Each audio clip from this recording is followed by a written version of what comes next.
Hello everyone, welcome to Crystal IQ knowledge. इस video में हम पढ़ेंगे class 12th politics in India since independence का चैप्टर 2। ओके, तो इस चैप्टर में हम क्या क्या पढ़ेंगे। तो पिछले चैप्टर में जो फर्स्ट चैप्टर था उसमें हमने नेशन बिल्डिंग का चैलेंज देखा था, है ना। किस तरीके से जो स्टेट्स की बाउंड्रीज क्रिएट की गई। ओके, लिंग्विस्टिक बेसिस पे, लैंग्वेज के बेसिस पे डिमांड जो उठी थी। फिर हमने अलग अलग स्टेट्स बनाए गए हमारे देश में, है ना, उनकी बाउंड्रीज क्रिएट की गई। ओके, अब इस चैप्टर में हम देखेंगे जो डेमोक्रेटिक पॉलिटिक्स के बारे में। तो इंडिपेंडेंस के बाद ना इलेक्टोरल कंपटीशन शुरू हो गया था। पॉलिटिकल पार्टीज इलेक्शन में लड़ने के लिए तैयार हो रही थी, है ना। तो इस चैप्टर में हम first decade of electoral politics देखेंगे। 1947 के बाद से 10 साल तक अब जो भी रहा ना, इलेक्शन की जो भी चीजें रही हमारे देश में वो सब देखेंगे। किस तरीके से free and fair election conduct करवाने के लिए इलेक्शन कमीशन ऑफ इंडिया को जो एस्टैब्लिश किया गया। ओके, पार्ट 15 में संविधान के इलेक्शन कमीशन ऑफ इंडिया के बारे में दिया हुआ है। ठीक है, आर्टिकल 324 से 329 तक। Okay, election commission of India जो free and fair election conduct करवाने के लिए देश में किस तरीके से जो डोमिनेंस रहा कांग्रेस पार्टी का। शुरू में ना कांग्रेस पार्टी ही रही। ओके, क्योंकि आजादी की ताजा ताजा चीजें थी तो उसके बाद से कांग्रेस को ही सब लोग वोट देते थे। उस टाइम के लीडर्स भी बहुत रिस्पॉन्सिबल थे, जो फ्रीडम फाइटर्स भी थे हमारे, है ना। तो इंडिपेंडेंस के बाद किस तरीके से जो इमरजेंस हुआ अपोजिशन पार्टी का। बाद में कांग्रेस पार्टी की जो लोग दूसरी पार्टीज थी ना, जो अपने ऊपर फ़ोकस करने वाली, फिर चीज़ें बदलने लगी तो लोग भी अपोज़ करने लगे, तो नई पार्टीज़ निकलने लगी थी। तो अपोज़िशन पार्टी का राइज़ हुआ तो वो सब देखेंगे। Era of one party dominance, तो वन पार्टी डोमिनेंस का एरा रहा हमारे देश में आज़ादी के बाद से। चैलेंज ऑफ बिल्डिंग डेमोक्रेसी, तो हमारे देश में डेमोक्रेसी, नया-नया देश आज़ाद हुआ और डेमोक्रेसी को भी आगे लेकर के चलना ये भी एक चैलेंज था। तो आपको आइडिया तो हो ही गया होगा पिछले चैप्टर में कि किस तरीके से जो डिफिकल्ट सर्कमस्टेंसेस में हमारा इंडिपेंडेंट इंडिया निकल के आया। तो बहुत ही डिफिकल्ट सर्कमस्टेंसेस थे जो हमारे भारत का जन्म हुआ था, ठीक है, मतलब इंडिपेंडेंट भारत का, जो कॉलोनियल रूल से आज़ाद हो गया था। तो आपने पढ़ा है ना, सीरियस चैलेंजेस जो नेशन बिल्डिंग का था। ओके, ऐसी सिचुएशन में भी हमारा देश जो है डेमोक्रेसी को आगे लेकर के चला, ठीक है। पार्टीशन होने के बाद भी जो प्रोटेस्ट हुए, लिंग्विस्टिक डिमांड की गई, स्टेट के क्रिएशन किए गए, है ना, कई सारी चीजें रही हमारे देश में। और इतने सारे तो डिस्प्लेसमेंट हो गया था, पोवर्टी थी, इलनेस थी, लोग जो थे जो इलिटरेट भी थे। ओके, फूड इनसिक्योरिटी भी थी, कई सारे चैलेंजेस थे हमारे देश में। ठीक है, ऐसे ही अगर सीरियस चैलेंज कोई देश जो फेस किया ना, कई सारे जो लीडर्स थे दूसरी कंट्रीज में, जो वर्ल्ड में अगर देखें, तो वहाँ पर ना वो लोग कह दिए थे कि हम अफोर्ड नहीं कर सकते डेमोक्रेसी। ठीक है, उन्होंने कह दिया था कि नेशनल यूनिटी जो है उनकी फर्स्ट प्रायोरिटी है। डेमोक्रेसी की वजह से डिफरेंसेस और कॉन्फ्लिक्ट्स हो जाते। मतलब दूसरी कंट्री वाले बोले थे कि भाई हम नहीं झेल सकते डेमोक्रेसी को अभी, क्योंकि नेशनल यूनिटी फर्स्ट प्रायोरिटी है। डेमोक्रेसी रहती ना तो लोग अपनी बात रखते हैं, कई सारी कॉन्फ्लिक्ट भी होते हैं और डिफरेंसेस भी आते हैं, है ना। तो कई सारी कंट्रीज जो थी उनको फ्रीडम मिली थी, फ्रीडम जो कॉलोनियलिज्म से वो भी आज़ाद हुए थे, जो अंग्रेज़ों का रूल था उससे। तो वो ना नॉन डेमोक्रेटिक रूल वहाँ पर देखने को मिला, ठीक है? हम 1947 में हमारा देश आज़ाद हुआ था, ठीक है? 1948 में जो है श्रीलंका आज़ाद हुआ था और फिर 1949 में चाइना। तो चाइना में जो है वहाँ पर तो जो एक कम्युनिस्ट पार्टी का रूल हो गया था। एक पार्टी और उसका एक लीडर हर सारी चीज़ें कंट्रोल करता है उनके देश में। ओके, तो नॉन डेमोक्रेटिक रूल भी देखने को मिला वर्ल्ड में। जो फ्रीडम मिला था कंट्रीज का, अफ्रीकन कंट्रीज में देखें तो डेमोक्रेसी आई, एक बार वहां पर लीडर चुना, फिर वो अपनी पावर छोड़ने को तैयार ही नहीं रहते। ठीक है, तो कई सारे तरीकों से, जैसे nominal democracy but effective control by one leader, नाम के लिए बस डेमोक्रेसी है और एक लीडर कंट्रोल कर रहा है सब कुछ। वन पार्टी रूल और डायरेक्ट आर्मी रूल, जैसे पाकिस्तान जो है पहले अपने आप को डेमोक्रेसी कह रहा था वो, फिर उसके बाद में वहां पर भी मिलिट्री का रूल हो गया था। हुँ, आर्मी का रूल हो गया था। हमारे बाजू में म्यांमार है, ठीक है, हमारे देश के बाजू में, तो वहाँ पर बार-बार मिलिट्री कब्ज़ा कर लेती है, ठीक है? तो हमारे देश में ऐसी कोई सिचुएशन नहीं आई क्योंकि हमारे यहाँ के लीडर्स समझदार थे, ठीक है? लेकर के चला उन्होंने आगे डेमोक्रेसी को।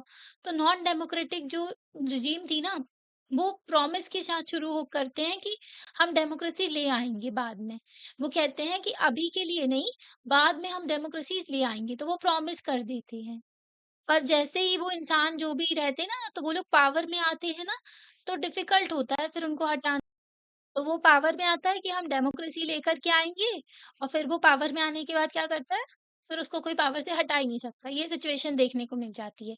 यहाँ पर देखो बी आर अम्बेडकर जो है उनकी स्पीच थी कॉन्स्टिट्यूएंट असेंबली में 25 नवंबर 1949 में और 26 नवंबर को हमारा पूरा संविधान बन के तैयार हो गया था, ठीक है? तो इस दिन जो है कॉन्स्टिट्यूशन डे मनाते हैं। तो इंडिया में देखें ना तो पॉलिटिक्स में ना हीरो वर्शिप वाली चीज़ देखने को मिलती है। बहुत ज़्यादा हीरोइज़्म दिखा देते हैं, ठीक है? दूसरे पार्ट्स में देखें अगर वर्ल्ड में तो ऐसा कुछ नहीं होता है, पर हमारे यहाँ बहुत ज़्यादा एक्ज़ैजरेट कर दी जाती हैं चीज़ें। और ये जो हीरो वर्शिप है ना इसकी वज़ह से क्या डिग्रेडेशन होता है और डिक्टेटरशिप आ जाती है। जैसे नहीं एक आदमी को बहुत ज़्यादा बढ़ा-चढ़ा के दिखा रहे हैं, पता चला बाद में जो है उसने पूरी पावर कब्ज़ा कर ली और अपनी मर्ज़ी का फिर रूल चला रहा है वो देश में। जैसे कि हिटलर का हुआ था, हिटलर को डेमोक्रेसी के थ्रू थ्रू ही लेकर के आए थे, लोगों ने ही उसको चुना था। हीरो वर्शिप करने लगे, हाँ, ये हमारी सारी मुसीबतों को ठीक कर देगा ये वो। बाद में उसने सारी पावर कैप्चर कर ली और फिर क्या हाल हुआ आपको सबको पता है जर्मनी में, है ना? नाज़ीज़ के साथ जो नाज़ीज़ ने किया था, ज्यूज़ को मारा था, है ना? तो बहुत ही बुरी सिचुएशन देखने को मिलती फिर जर्मनी में। तो जो कंडीशन थी इंडिया में वो अलग थी, ठीक है? मतलब ज़्यादा डिफरेंट नहीं थी, बट जो हमारे लीडर्स थे ना न्यूली इंडिपेंडेंट इंडिया के, उन्होंने डिसाइड किया था कि हम डिफिकल्ट पाथ ही लेकर के चलेंगे। तो हमारे तो फ्रीडम स्ट्रगल में ही लीडर्स ने कमिट कर दिया था कि भई हम अपने देश को डेमोक्रेसी बना कर के चलेंगे, है ना? डेमोक्रेसी लेकर के चलेंगे। हर एक इंसान को जो है वोट देने का अधिकार होगा। तो हमारे लीडर्स का बहुत ज़्यादा इम्पोर्टेंट रोल रहा था, जो कि हमारे यहाँ डेमोक्रेसी में लेकर के चले वो। तो वो पॉलिटिक्स को प्रॉब्लम की तरह नहीं देखते थे हमारे जो लीडर्स थे, वो जो है इसको एक तरीका मानते थे जिससे हम प्रॉब्लम्स को सॉल्व कर देते, है ना? सॉल्व कर सकते थे। तो पहले के टाइम पे पॉलिटिशियन सच में बहुत अच्छे हुआ करते थे। सरदार वल्लभ भाई पटेल, बी आर अम्बेडकर, नेहरू जी थे, ठीक है? फिर बाद में भी अच्छे लीडर्स आए, ओके? फिर ये जो है ये सारी चीज़ें फिर खराब होने लगी। आज के टाइम पर तो बिज़नेस बना हुआ है ना? तो पैसा ही पैसा, पॉलिटिक्स में जाओ, पैसे कमाओ, यही चला आ रहा है, ओके? ना वो लोग ढंग से डिबेट एंड डिस्कशन करते हैं पार्लियामेंट में, ना जनता के साथ कुछ करते हैं, ठीक है? मतलब अच्छा काम करते हैं। लॉ एंड ऑर्डर की सिचुएशन हमेशा खराब रहती है, क्राइम अगेंस्ट वुमेन बढ़ते जा रहे हैं अपने देश में, है ना? और जस्टिस तो बहुत ही डिले होता है, ओके? और देखें तो पॉलिटिशियंस आपस में ही लड़ते रहते हैं और करप्शन बढ़ा हुआ है और टैक्स पे टैक्स लगाया जा रहा है, ठीक है? तो ये हाल है आज के टाइम पर तो। हर सोसाइटी जो है वो किस तरीके से वो अपने आप को रेगुलेट करेंगे और गवर्न करेंगे, ठीक है? तो मतलब उनको कैसे कैसे लेकर के चलना है अपने समाज को, तो अलग-अलग तरीके होते हैं, ठीक है? अल्टरनेटिव होते हैं कि आप किस तरीके से अपने देश को लेकर के चलना चाहते हो, ओके? तो कई सारे डिफरेंट ग्रुप्स होते हैं with different and conflicting aspirations. तो लोगों के अलग-अलग व्यूज़ होते हैं, तो वो अलग-अलग तरीके से बताते हैं, है ना? चीज़ों को कैसे लेकर के चलना है देश को, समाज को, है ना? तो how do we resolve these differences? तो हम इन डिफरेंसेस को कैसे सॉल्व कर सकते हैं? डेमोक्रेटिक पॉलिटिक्स इसका आंसर है, ठीक है? इस क्वेश्चन का। हम कैसे सॉल्व कर सकते हैं? डेमोक्रेटिक पॉलिटिक्स के थ्रू सॉल्व कर सकते हैं। तो कॉम्पिटिशन होता है, पावर होता है। कॉम्पिटिशन और पावर तो भई सबसे ज़्यादा दिखता है पॉलिटिक्स में, है ना? कॉम्पिटिशन होगा और फिर जो भी जीतेगा वो पावर में आ जाएगा। ठीक है? तो पर्पस जो होता है ना पॉलिटिकल एक्टिविटी का, क्या होना चाहिए कि डिसाइड करें एंड परस्यू करें पब्लिक इंटरेस्ट। मतलब बेसिक एम जो होना चाहिए पब्लिक इंटरेस्ट कि जनता की भलाई के लिए काम करना है, तो ये बेसिक एम होना चाहिए पॉलिटिकल एक्टिविटी का। तो ये रूट था हमारे लीडर्स का जो वो लेकर के चले थे। मतलब वो डेमोक्रेटिक पॉलिटिक्स को लेकर के चलेंगे, डेमोक्रेसी को लेकर के चलेंगे देश में और पब्लिक इंटरेस्ट के लिए काम करेंगे। लास्ट ईयर आपने पढ़ा था कि हमारा जो संविधान है उसको ड्राफ्ट किया गया था, है ना? तो आपको याद होगा कॉन्स्टिट्यूशन को अडॉप्ट किया गया था 26 नवंबर 1949 में। मतलब थोड़ा संविधान अडॉप्ट किया गया था, पूरा कंप्लीट हो गया था 26 नवंबर को, पर 26 जनवरी को मनाते हैं हमारे यहाँ तो जो अ, रिपब्लिक डे पूरी तरीके से इफ़ेक्ट में आया था। साइन किए गए थे 24 जनवरी 1950 को और इफ़ेक्ट में आया था पूरे तरीके से 26 जनवरी को, ठीक है? रिपब्लिक डे मनाते हैं इस दिन हम। तो एट द टाइम कंट्री पे रूल कौन कर रही थी? Interim government. मतलब थोड़े टाइम के लिए गवर्नमेंट बनाई गई, जब तक इलेक्शन नहीं हो जाते, ठीक है? तो इतना तो ज़रूरी था कि एक फर्स्ट जो डेमोक्रेटिक इलेक्टेड गवर्नमेंट आए हमारे देश में, है ना? वो तो शॉर्ट टर्म के लिए बनाई थी हमने कि आज़ादी के बाद थोड़ा कामकाज देख लिया जाए, तो इंटरिम गवर्नमेंट बना दी गई थी। तो अब ना बहुत ही क्रूशियल टाइम पीरियड था क्योंकि इलेक्शन होते देश में और डेमोक्रेटिकली इलेक्टेड गवर्नमेंट को लाते, है ना? तो कॉन्स्टिट्यूशन में रूल्स लिखे हुए थे कि किस तरीके से जो है इन चीज़ों को लेकर के आना है। ओके, इनिशियली ना शुरू में ना तो ऐसा लगा था कि ये कुछ महीनों में निपट जाएगा, ठीक है? तो election commission of India setup किए गए थे 25 जनवरी को 1950 में। 25 जनवरी को नेशनल वोटर्स डे भी मनाते हैं, ठीक है?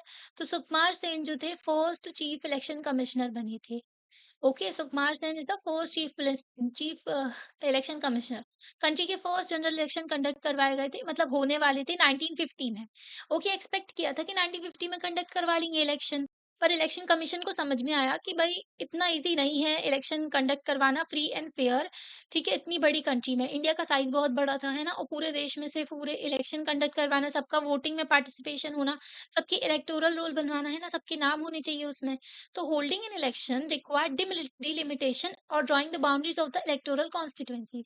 तो इलेक्शन कंडक्ट करवाने के लिए जो है बाउंड्रीज ड्रॉ करनी पड़ती है, इलेक्टोरल कॉन्स्टिट्यूएंसीज बनाई जाती हैं, ठीक है? मतलब कि देश में अगर अगर कितने एमएलए एमपी चुने जा रहे हैं, 545 एमएलए एमपी चुन सॉरी, एमएलए तो लेजिस्लेटिव असेंबली में होते हैं, एमपीज चुने जाने हैं नेशनल पार्लियामेंट में, ओके? लोकसभा में। इतनी कॉन्स्टिट्यूएंसीज़ में डिवाइड किया जाएगा, ठीक है? हर एक पर्सन की एक वैल्यू होनी चाहिए वोट की, ठीक है? तो एक कॉन्स्टिट्यूएंसी में अगर 10 लाख चुने जा रहे हैं, 10 लाख में से, तो वैसे ही जो है दूसरी कॉन्स्टिट्यूएंसीज़ में भी होना चाहिए। यहाँ पर एक और हाँ, ठीक है। तो इलेक्टोरल कॉन्स्टिट्यूएंसीज़ में इक्वली जो ड्रॉ की जाती है बाउंड्रीज़, पूरे देश को डिवाइड किया जाएगा 545 कॉन्स्टिट्यूएंसीज़ में। हर कॉन्स्टिट्यूएंसीज़ में उतनी पॉपुलेशन ही आनी चाहिए जितनी भी कंसीडर की गई है ना? ताकि सभी लोगों की वोट की वैल्यू इक्वल हो। इसके लिए ज़रूरी होता है इलेक्टोरल रोल्स को प्रिपेयर किया जाता है कि हर एक सिटीज़न जो भी एलिजिबल है वोट देने के, उनके सबके नाम होने चाहिए इसमें, है ना? तो ये टास्क जो है बहुत टाइम लेते हैं इसमें, पता है? डिलिमिटेशन करना इतना ईज़ी नहीं होता है, ओके? और सभी सिटीज़न का नाम लेना, जिनकी डेथ हो गई उनकी हटाना और जो अभी-अभी नई न्यू वोटर्स बने हैं उनकी ऐड करना, तो कई सारी चीज़ें होती हैं करने के लिए। तो फर्स्ट ड्राफ्ट जो था रोल का पब्लिश किया गया, तो उसमें पता चला कि 40 लाख वुमेन जो है, उनका नाम ही नहीं है, ठीक है, लिस्ट में। तो सिंपली जो है उनको वाइफ ऑफ, डॉटर ऑफ ऐसे कर दिया गया है। तो इलेक्शन कमीशन ने रिफ्यूज़ कर दिया, भई ऐसी चीज़ें एक्सेप्ट नहीं की जाएँगी, ऐसी एंट्रीज़ को। ठीक है, ऑर्डर किया कि फिर से रिविज़न करो। आप एक जो वुमेन है उसको कंसीडर ही नहीं कर रहे हो, उसका वोट है ना, ये वाइफ ऑफ, डॉटर ऑफ ये क्या है, ओके। तो प्रिपेयर करो जो preparing for the first general election, तो उसमें बहुत ही बड़ी एक्सरसाइज़ थी ये, ठीक है। कि पहले इलेक्शन को प्रिपेयर किया गया, किस तरीके से इलेक्शन कंडक्ट करवाना है, ठीक है, डिलिमिटेशन करना, है ना? तो फिर पूरी इलेक्टोरल रोल जो बनाना, तो कोई भी इलेक्शन जो है इस तरीके से कंडक्ट नहीं कर पाते वर्ल्ड में। तो वर्ल्ड में ना इंडिया को लार्जेस्ट डेमोक्रेसी कहा जाता है, ठीक है? क्योंकि इतनी बड़े देश के इतने सारे इलेक्शन कंडक्ट करवाना एक बहुत ही बड़ा टास्क है, दूसरे देश वाले हमसे सीखते हैं, ओके? तो इस टाइम पर उस टाइम पर ना 17 करोड़ एलिजिबल वोटर्स थे। जो कि इलेक्ट करते 3200 MLAs and 489 members of the Lok Sabha, ठीक है? तो उस टाइम पर जो है लेजिस्लेटिव असेंबली में ये इलेक्शन होने थे। मतलब कि पर्टिकुलर स्टेट में जो है उनकी लेजिस्लेटिव असेंबली होती है और नेशनल लेवल पे लोकसभा। तो लोकसभा में एमपीज़ चुने जाने थे, ठीक है? और लेजिस्लेटिव असेंबली जो है स्टेट लेजिस्लेटिव असेंबली में एमएलएस चुने जाने थे, मेंबर ऑफ लेजिस्लेटिव असेंबली। तो इसमें से सिर्फ 15% वोटर्स ऐसे थे जो कि मतलब लिखना पढ़ना जानते थे, ओके, लिटरेट थे। लिटरेसी की भी डेफिनेशन अजीब-सी है हमारे देश में कि जिसको अपना नाम लिखना आता है, ठीक है, थोड़ा बहुत पढ़ लेता है तो वो लिटरेट है।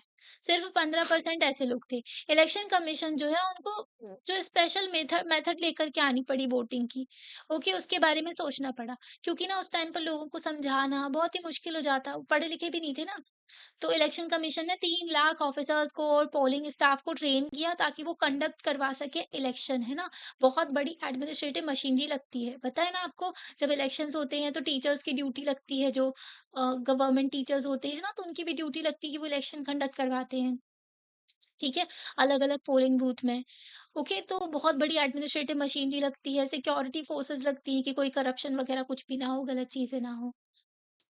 यहाँ पर देखो क्या दिया हुआ है, ये लड़की कह रही है कि ये अच्छा डिसीजन था इलेक्शन कमीशन का, जो उन्होंने बोला ना कि रिवाइज़ कर देना लिस्ट को, फिर से लिखे मतलब ये लिस्ट को उन्होंने एक्सेप्ट नहीं किया था जिसमें वाइफ ऑफ, डॉटर ऑफ ऐसा दिया हुआ था, ठीक है? आज भी ऐसा ही होता है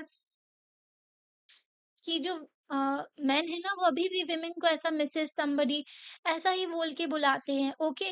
जैसे उनकी खुद कोई नाम ही नहीं है उस लड़की का, उस औरत का, है ना? तो ये देखा जाता है। It was not just the size of the country, तो साइज़ तो बड़ा था ही हमारे देश का। इलेक्टोरेट जो है ना, तो मतलब ठीक है लिस्ट भी बड़ी थी, लोग भी ज़्यादा थे, साइज़ भी बड़ा था देश का। उसके साथ-साथ ना फर्स्ट जनरल इलेक्शन कंडक्ट कराना बहुत ही बिग टेस्ट था डेमोक्रेसी का, क्योंकि लोग गरीब थे और इलिटरेट भी थे, उनको समझ में भी नहीं आता ना चीज़ों को। इसलिए ना साइन का सिस्टम इंट्रोड्यूस किया गया था कि इनको समझ में आ जाए कि ये पंजा है तो ये कांग्रेस का है, ठीक है, कमल है तो बीजेपी का है। तो ये सारी चीज़ें जो है तो लोगों को समझ में आ जाए इसलिए साइन वाला सिस्टम इंट्रोड्यूस किया था। जैसे नहीं साइकिल, झाड़ू ज़माने भर के होते हैं। तो टिल देन डेमोक्रेसी ना एक्सिस्ट करती थी ओनली प्रॉस्परस कंट्री में। सिर्फ़ यूरोप में एक्सिस्ट करती थी डेमोक्रेसी जो अमीर देश थे, नॉर्थ अमेरिका हो गया वहाँ पर थी, ठीक है? जहाँ पर सारे लोग जो है पढ़े-लिखे थे, वो समझते थे अपने अधिकार को, तो वहाँ पर डेमोक्रेसी थी। बट ना अब जो कंट्रीज़ थी यूरोप में उन्होंने सभी को वोटिंग राइट नहीं दिया था, ठीक है? कंट्रीज़ आज़ाद थी यूरोप में भी, अमेरिका में भी, पर वहाँ पर ना वुमेन ने प्रॉपर स्ट्रगल किया है वोटिंग राइट के लिए। हमारे देश की तरह नहीं, इंडिया में देखें ना तो तुरंत ही जैसे ही आज़ाद हुए, उन्होंने सभी को वोटिंग राइट दे दिया, ठीक है? यूनिवर्सल एडल्ट फ्रेंचाइज़ इंट्रोड्यूस कर दी हमारे देश में, सभी लोगों को वोट देने का अधिकार मिल गया था, ओके? तो ये जो एकदम यूनिवर्सल एडल्ट फ्रेंचाइज़ हमारे देश में इंट्रोड्यूस किया था ना, तो ये बोल्ड डिसीजन भी था और रिस्की भी था, ठीक है? तो एक इंडियन एडिटर थे, उन्होंने बोला कि बिगेस्ट गैम्बल देखने को मिल रहा है हिस्ट्री में। तो एक ऑर्गेनाइज़र नाम की मैगज़ीन थी, उसने लिखा था कि जवाहरलाल नेहरू जो हैं, वो जीवित रहेंगे, ठीक है? ज़िंदा रहेंगे और अपनी लाइफ़ टाइम में देखेंगे और कन्फेस भी करेंगे, मानेंगे भी कि जो यूनिवर्सल एडल्ट फ्रेंचाइज़ था ना, जो सभी लोगों को वोट देने का अधिकार था, वो एक फेलियर था। तो एक इंडियन सिविल सर्वेंट जो ब्रिटिश की थी उस टाइम पर, तो उसके मेंबर ने बोला था कि फ्यूचर में ना, ये जो आगे की एज है, जो समझदार लोग रहेंगे, तो वो देखेंगे कि ये जो है हज़ारों जो लाखों लोगों को जो है लाखों लोगों को लाखों जो बिना पढ़े-लिखे लोग थे कि उनको वोटिंग राइट दिया था, तो ये नौटंकी देखेंगे आगे के लोग मतलब लोग इसके बारे में जानेंगे। तो लोगों ने क्रिटिसाइज़ भी किया था कि भारत में इस तरीके से जो है वोटिंग राइट दे दिया सभी लोगों को। यहाँ पर देखो इलेक्शन कमिटी इतने सारे लोग, तो ये सारी चीज़ें दिखाई गई है। यहाँ पर देखो लीडर्स के नाम भी दिए हुए हैं कमिटी में, नेहरू जी, मुरारी जी देसाई, रफ़ी, ये जो है अलग-अलग जो नाम दिए गए। ठीक है?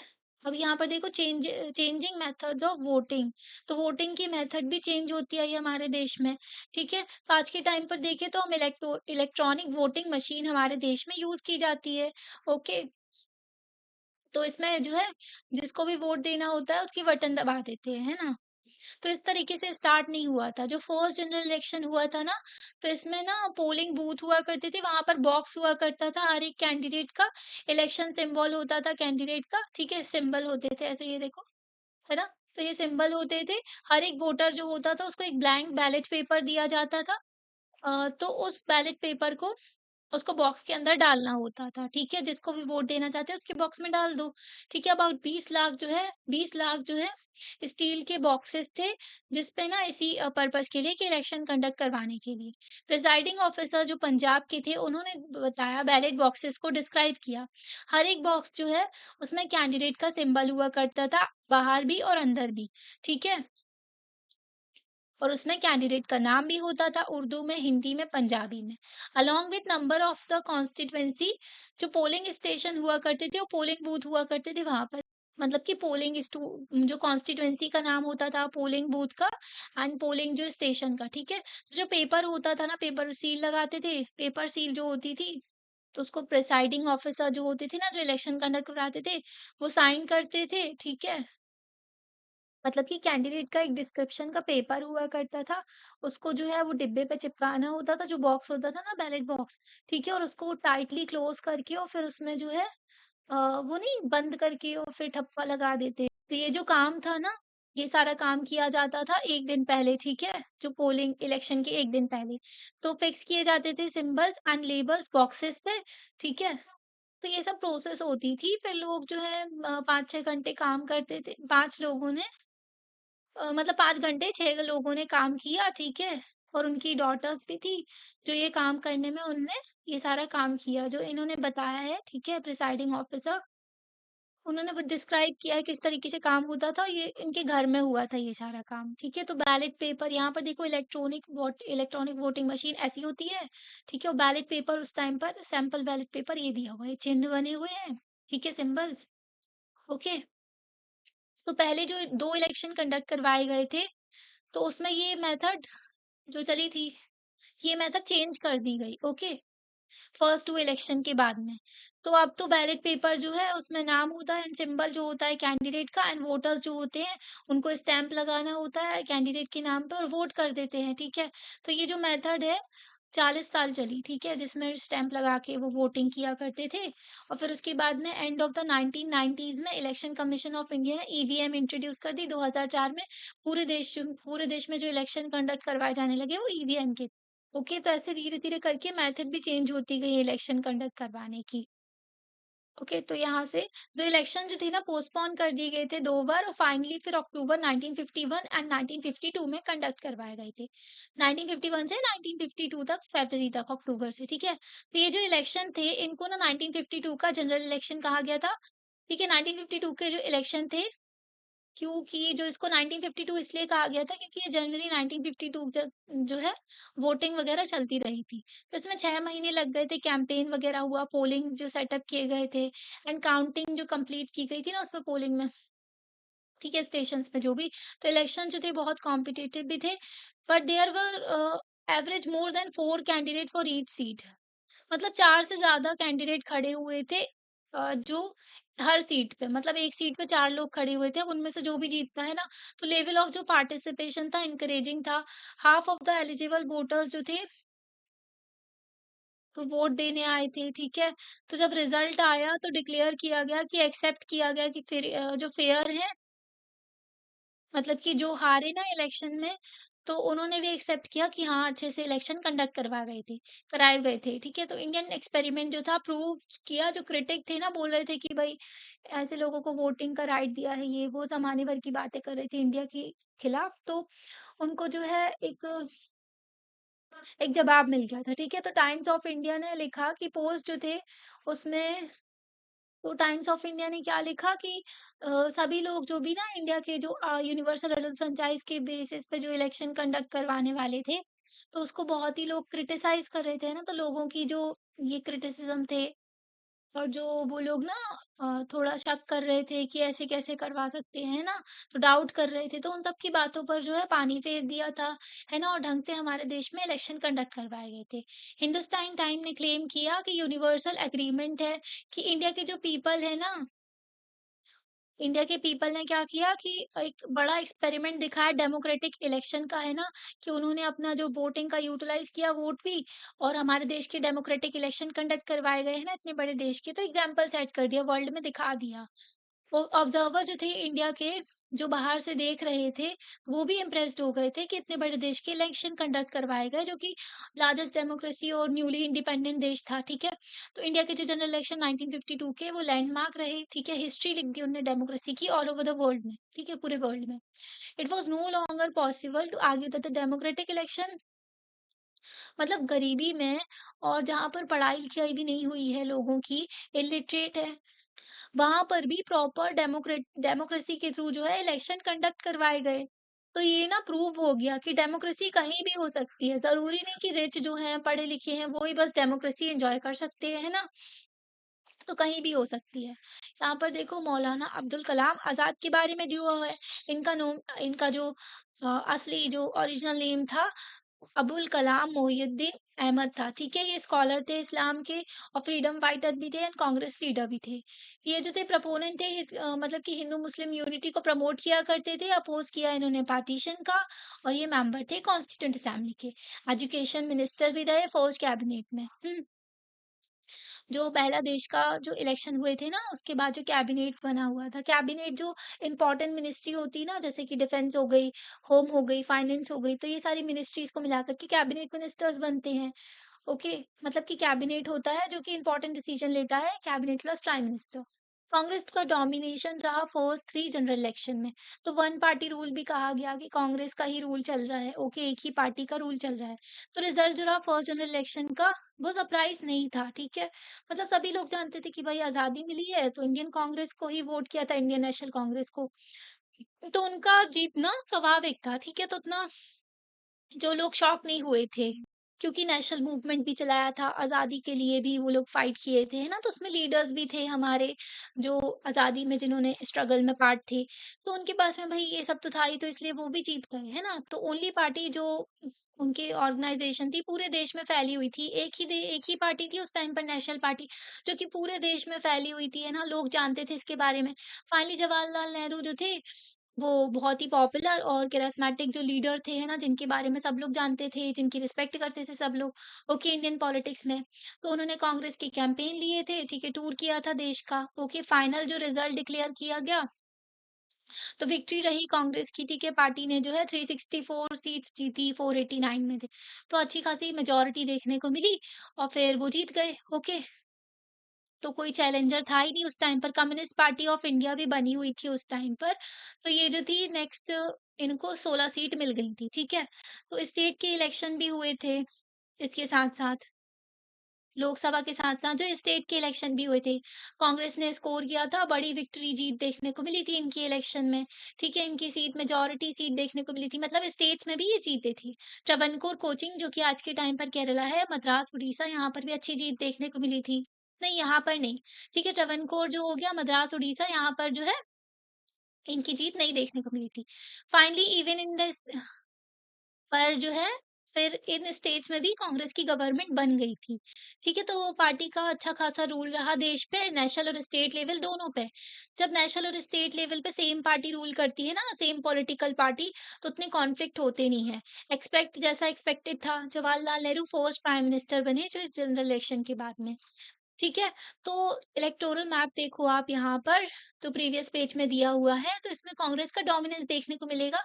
1952 से 1962 तक जो है फर्स्ट डिकेड में, ठीक है? In the second and third general election जो रहा, तो उसमें ना जो 1957 में हुआ था, 1962 में हुआ था, उसमें कांग्रेस का ही डोमिनेंस देखने को मिला, ठीक है? तो कांग्रेस जो थी उनका सेम पोजीशन थी लोकसभा में, अच्छी खासी जीत थी उनकी, ठीक है? 3/4 ऑफ द सीट्स वो जीत रही थी। None of the opposition party उस टाइम पर, जो एक तो पार्टी को ना अपनी जगह बनाना लोगों के बीच में, लोग उनको जाने, तो ये भी डिफिकल्ट टास्क होता है ना? तो अपोजिशन पार्टी थी ही नहीं जो जीत नहीं पाई थी, ठीक है? तो मतलब 1/3 भी सीट नहीं जीत पाए थे वो। मतलब कि 1/10, सॉरी, 1/10 सीट भी नहीं जीत पाए थे। स्टेट असेंबली इलेक्शन में भी देखें तो कांग्रेस जो है उनको, तो कुछ केसेस में इनको मेजॉरिटी नहीं मिली थी, फिर भी इनकी गवर्नमेंट बन गई थी। मोस्ट सिग्निफिकेंट ये केस देखने को मिला था केरला में 1957 में जब इलेक्शन हुए थे, तो यहाँ पर कोएलिशन चली थी, सीपीआई फॉर्म द गवर्नमेंट, तो कम्युनिस्ट पार्टी की यहाँ पर चल के आई थी। कोएलिशन में ना 2 या 2 से ज़्यादा पार्टी जो है इकट्ठा आ जाती हैं, सपोर्ट करते हैं, रूल करते हैं, ठीक है? तो अपार्ट फ्रॉम एक्सेप्शंस, ऐसे एक्सेप्शन के अलावा जो देखें तो कांग्रेस का अच्छा खासा कंट्रोल था नेशनल और स्टेट गवर्नमेंट में, ठीक है? तो यहाँ पर देखो ये मैप दिया हुआ है। स्टेट रूल्ड बाय कांग्रेस 1952 से 1962 1967 तक। तो यहाँ पर देखो हर स्टेट में जो है कांग्रेस थी, केरला एक्सेप्शन था, है ना? फिर जो है केरला में डेमोक्रेटिक लेफ्ट फ्रंट था और जम्मू एंड कश्मीर में नेशनल कॉन्फ्रेंस थी, ठीक है? तो यहाँ पर छोड़ कर के बाकी जगह ये पॉलिटिकल पार्टी रूल कर रही थी, है ना? तो ये कांग्रेस की जीत ना आर्टिफिशियली बूस्ट हो गई थी क्योंकि इलेक्टोरल सिस्टम हमारे यहाँ था, मतलब इलेक्टोरल सिस्टम हमारे यहाँ का अभी आपको बताते हैं, तो इस टाइप का था ना, इसकी वजह से कांग्रेस जीत गई थी, ठीक है? कांग्रेस जो है हर 4 में से 3 सीट जीती हुई थी, ठीक है? बट इनको जो वोट कम मिले थे, फिर भी ये जीत गए, ठीक है? मतलब हाफ ऑफ द वोट्स भी नहीं मिले थे, फिर भी ये जीत गए। 1952 का एग्जांपल है, तो कांग्रेस ने ऑब्टेन किए थे 45% ऑफ द टोटल वोट्स, मतलब पूरे वोट्स में से 45% मिले, फिर भी ये जीत गए, ठीक है? बट इनको जो है 74% सीट्स मिली। तो हमारे देश में क्या होता है, ए, बी और सी और डी, ये 4 पॉलिटिकल पार्टीज़, मतलब ये 4 कैंडिडेट हैं, ठीक है? ये इलेक्शन में खड़े हुए हैं। ओके, इसको मिले 25 वोट, ठीक है? फिर इसको मिले 35 वोट्स, ठीक है? इसको मिल गए 10 वोट समझ लो, और इसको मिल गए 30, है ना? तो इसमें से जीतेगा कौन? ये वाला जीत जाएगा, ठीक है? मतलब ये अपोज़ इसको कितना कर रहे थे? 65% किसी और को वोट्स मिले हैं, पर जीत कौन जाएगा? ये वाला। जिसको सबसे ज़्यादा मिलते हैं ना, वो जीत जाता है। तो यही सिस्टम हमारे देश में चलता है। ओके, तो सोशलिस्ट पार्टी जो थी सेकंड लार्जेस्ट पार्टी थी इन टर्म्स ऑफ वोट, तो सोशलिस्ट पार्टी को भी वोट मिले थे अच्छे खासे। ओके, तो जैसे बी के बाद डी को मान लो कि इसको सबसे जैसे ये आईएनसी हो गई और ये सोशलिस्ट पार्टी हो गई। सोशलिस्ट पार्टी को सेकंड लार्जेस्ट वोट मिले थे, और इनको सिर्फ 10% जो secured more than 10% of the votes all over the country, मतलब 10% से ज्यादा फिर इनको वोट्स मिले हुए थे, पर इनको 3% भी सीट नहीं मिली थी। मतलब कि तो ऐसा कैसे हो सकता है? तो इसके बारे में आप discussion first past the post system method जो है इंडियन कॉन्स्टिट्यूशन एट वर्क जो है ना, पिछले साल की बुक है, उसमें आपको हमने समझा दिया first past the post system हमारे देश में चलता है यही सिस्टम, ठीक है? तो जैसे ये जो सबसे ज़्यादा वोट मिले ना, तो हमारे यहाँ 50 प्लस 1 वोट की ज़रूरत नहीं होती है। हमारे यहाँ इतने कम वोट लाके भी लोग जीत जाते हैं, ठीक है? तो ये जो इलेक्शन का सिस्टम है ना, तो इसको अडॉप्ट किया गया हमारे देश में, और पार्टी जो है उनको वोट्स जो है कम मिलते हैं, सीट ज़्यादा मिल जाती है, ठीक है? प्रोपोर्शन टू शेयर नहीं मिलते उनको। मतलब कि अगर उनको वोट कम मिले हैं, फिर भी सीट काफ़ी ज़्यादा मिल जाती हैं, है ना? तो ये ना ये फ़ेवर किया कांग्रेस को, कम वोट मिले फिर भी वो जीत गए थे, ओके? अगर हम नॉन कांग्रेस कैंडिडेट्स के सारों के वोट जोड़ेंगे ना, तो उनके कांग्रेस से ज्यादा रहेंगे। जैसे ये इंडियन नेशनल कांग्रेस को 35 मिले, ओके, और बाकी सबके ऐड करेंगे तो 65 हो जाएंगे, तो बाकियों की तो ज्यादा हो गए ना इनसे। तो वोट्स इनको भले ही वोट्स कम मिले हो, पर इनको सीट ज्यादा मिल गई थी। नॉन कांग्रेस जो वोट थे वो डिवाइड कर दो आप राइवल पार्टीज एंड कैंडिडेट के बीच में, है ना? सो कांग्रेस तो फिर भी जीत जाएगी, एंड वो जीत जाएंगे, है ना? तो ये सिस्टम देखने को मिलता है। यहाँ पर देखो, प्रेसिडेंट रूल केरला में लगा दिया गया था, तो ये चीजें भी देखने को मिलती थी। कम्युनिस्ट पार्टी की विक्ट्री हुई थी केरला में। एज अर्ली एज 1957 की बात करें तो कांग्रेस पार्टी जो है उनको खट्टा टेस्ट मिला था, खराब टेस्ट देखने को मिला केरला में, ठीक है? असेंबली इलेक्शन जो 1957 में हुई तो कम्युनिस्ट पार्टी जो है जीत गई थी, वहां पर अच्छी खासी सीट देखने को मिली उनकी केरला लेजिस्लेशन में। पार्टी को 60 सीट मिली थी 126 सीट में से, ठीक है? और उनको सपोर्ट था 5 इंडिपेंडेंट का भी, है ना? जो मेंबर्स थे ना उनका।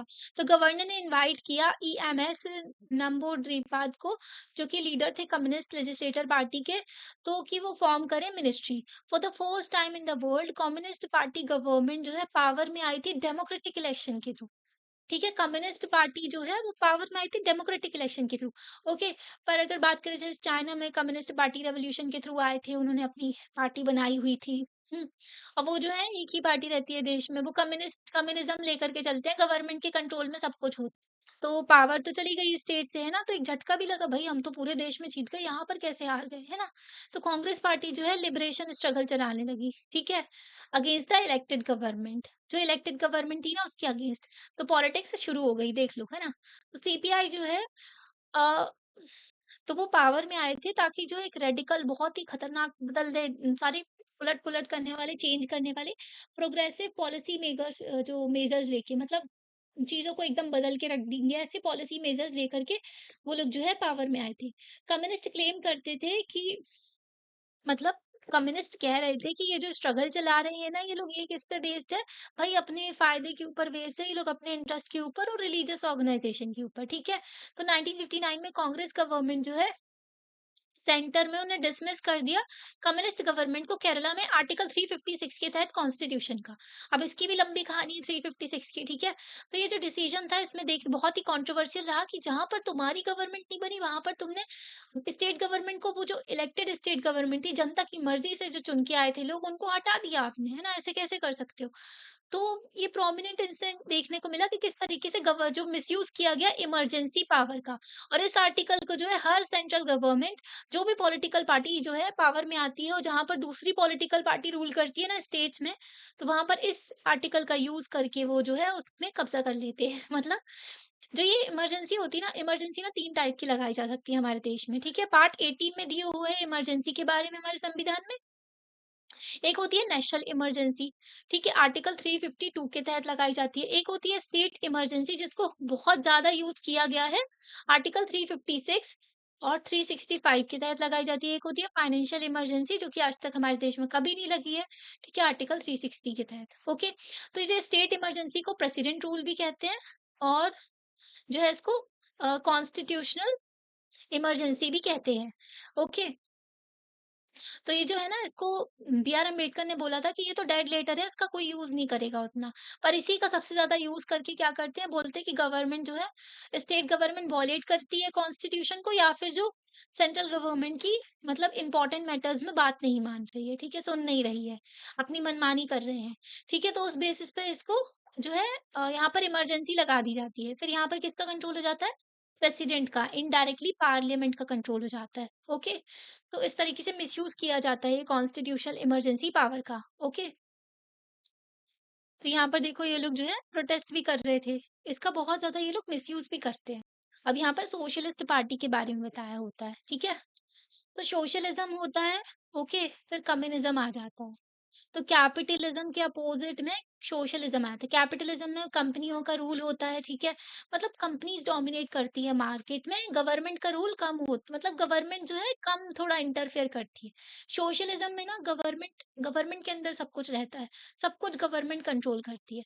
और कम्युनिज्म तो भई है नहीं, पर कार्ल मार्क्स कहते थे कि कम्युनिज्म वो होगा जहाँ पर स्टेटलेस हो जाएगा। कुछ भी जो है कोई भी जो है डोमिनेशन नहीं करेगा, स्टेट रहेगा ही नहीं, है ना? तो ये कम्युनिज़्म हो जाता है। यहाँ पर जो है कॉमन ओनरशिप हो जाती है, सभी लोगों का सब कुछ है, ठीक है? तो ये चीज़ हो जाती है। सोशलिज़्म में गवर्नमेंट का कंट्रोल होता है, ओके, और जो है कैपिटलिज़्म में गवर्नमेंट का रोल कम होता है और प्राइवेट प्लेयर्स ज़्यादा रोल प्ले करते हैं। सोशलिस्ट पार्टी सोशलिज़्म के प्रिंसिपल पे बेस्ड है, ठीक है? तो ओरिजिन जो था सोशलिस्ट पार्टी का, जो मास मूवमेंट जो था ना, इंडियन नेशनल कांग्रेस के उसी टाइम पर प्री इंडिपेंडेंस एरा में, तो इंडिपेंडेंस के पहले की बात है, कांग्रेस सोशलिस्ट पार्टी बनाई गई थी, ठीक है? With in the Congress, Congress के अंदर ही एक और पार्टी बना दी गई थी 1934 में, ठीक है? यंग लीडर्स थे, उन्होंने बनाया था ताकि जो है और रेडिकल और इगैलिटेरियन कांग्रेस बना सकें। मतलब ये लोग जो इक्वालिटी के लिए काम करते हैं सोशलिस्ट वाले, ओके? तो 1948 में ना कांग्रेस ने अमेंड किया अपना कॉन्स्टिट्यूशन ताकि प्रिवेंट कर सके अपने मेंबर्स को डुअल पार्टी मेंबरशिप से। ठीक है, मतलब कांग्रेस के अंदर ही इन्होंने एक सोशलिस्ट पार्टी बना ली थी, इंडियन नेशनल कांग्रेस के अंदर ही।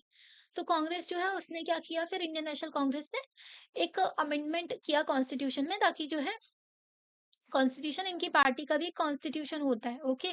तो उसमें ना कि डुअल पार्टी मेंबरशिप ना हो, तो इसकी वजह से फोर्स्ड हो गए सोशलिस्ट कि उन्होंने अपने आप को सेपरेट कर दिया इंडियन नेशनल कांग्रेस से। फिर ये लोग अलग हो गए और अपनी सोशलिस्ट पार्टी कह दिया इसको, ठीक है, 1948 में। पार्टी का जो इलेक्टोरल परफॉर्मेंस था उसकी वजह से ना डिसअपॉइंटमेंट देखने को मिला उसके सपोर्टर्स को। तो पार्टी का अच्छा खासा प्रेजेंस था स्टेट में, पर इनको जो है ज़्यादा वोट वगैरह मिले नहीं, ठीक है? तो इलेक्टोरल सक्सेस इनकी ज़्यादा थी नहीं। तो सोशलिस्ट जो बिलीव करते थे आइडियोलॉजी ऑफ डेमोक्रेटिक सोशलिज्म, जो कि डिफरेंट है किससे, कांग्रेस से एज़ वेल एज़ कम्युनिस्ट से। कम्युनिस्ट तो भई स्टेटलेस आपको बताया ना हमने। तो सोशलिज्म जो है डेमोक्रेटिक सोशलिज्म को लेकर के चलती है। ये क्रिटिसाइज़ करते हैं कांग्रेस के अगेंस्ट में, बोलते हैं ये कि कांग्रेस जो फेवर करती है कैपिटलिस्ट को, मतलब बड़े-बड़े बिजनेसमैन कंपनी है ना उनको सपोर्ट करती है और जो जमींदार है उनको सपोर्ट करती है, और इग्नोर करते हैं ये जो वर्कर्स हैं और जो किसान वगैरह हैं, उनको इग्नोर करती है कांग्रेस। तो सोशलिस्ट यही कहते थे, ओके। पर सोशलिस्ट ना एक डिलेमा भी फेस कर रहे थे 1955 में कि कांग्रेस ने डिक्लेयर कर दिया था कि उनका गोल कि सोशलिस्ट पैटर्न में रहेगी, उनकी सोसाइटी को सोशलिस्ट पैटर्न में लेकर के चलेंगे, ओके। तो डिफिकल्ट हो गया था सोशलिस्ट को कि वो अपने अंदर ना इफेक्टिव जो मतलब कि कांग्रेस के अल्टरनेटिव में लेकर के आए थे कि कांग्रेस इन पे फोकस नहीं कर रही है, वर्कर पे, पीजेंट पे। तो अब कांग्रेस ने बोला हम इन पे भी फोकस करेंगे, सोशलिस्ट पैटर्न में सोसाइटी लेकर के जाएंगे, है ना? तो अब ये लोग क्या करें, है ना? Some of them led by Ram Manohar Lohia. तो उन्होंने इंक्रीज कर दिया अपना डिस्टेंस, ठीक है, मतलब कांग्रेस से जो क्रिटिसिज्म कर रहे थे ना, तो उससे भाई दूरी बना ली कि भाई नहीं करना ये सब, है ना? Some others like Ashok Mehta, उन्होंने एडवोकेट किया कि लिमिटेड कोऑपरेशन है कांग्रेस के साथ में, उतना कोऑपरेशन रहा नहीं है। तो ये लीडर्स थे जो सोशलिस्ट पार्टी के। सोशलिस्ट पार्टी ना कई सारे स्प्लिट देखने को मिले इसमें, मतलब अलग भी हुए और फिर से जुड़ भी गए। तो इससे ना कई जो सोशलिस्ट पार्टी का फॉर्मेशन हुआ था। तो इसमें ना किसान, मजदूर, प्रजा पार्टी बन गई। तो मतलब सोशलिस्ट पार्टी में ही कई सारे डिवीजन हो गए और अलग-अलग पार्टी बन गई। जैसे कि किसान मजदूर प्रजा पार्टी, प्रजा सोशलिस्ट पार्टी, संयुक्त सोशलिस्ट पार्टी, जयप्रकाश नारायण, अच्युत पतवर्धन, अशोक मेहता, आचार्य नारायण देव, राम मनोहर लोहिया, एसएम जोशी, ये लीडर्स थे जो सोशलिस्ट पार्टी के। मतलब इनकी अलग-अलग पार्टीज़ वगैरह भी बन गई, अलग-अलग पार्टी के लीडर्स भी थे।